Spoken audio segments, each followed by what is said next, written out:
Victims of scams on peer-to-peer payment platforms like Zelle or Cash App may try anything to get their money back.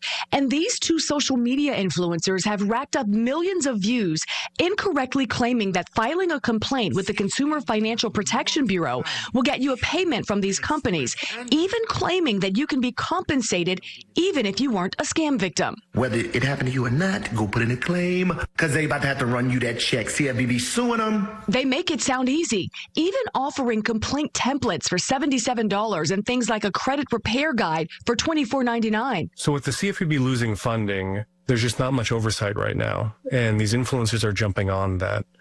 They're really going after people who are struggling financially. After publication, Gilbert Graham Jr. said in a statement that Consumer Reports had taken his words, quote, completely out of context. And while some people may have interpreted my video as encouraging fraudulent claims, he would never encourage them to lie.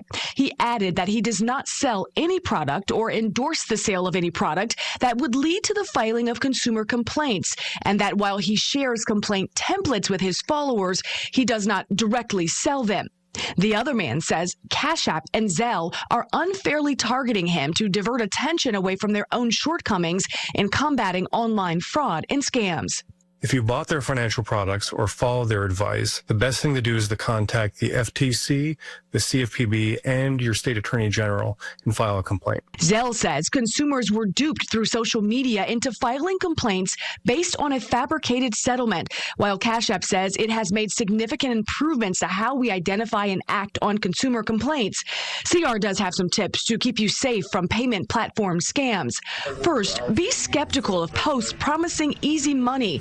Scammers use urgency and emotion to trick you. And before sending money online, slow down. Double check who you're paying and what you're paying for.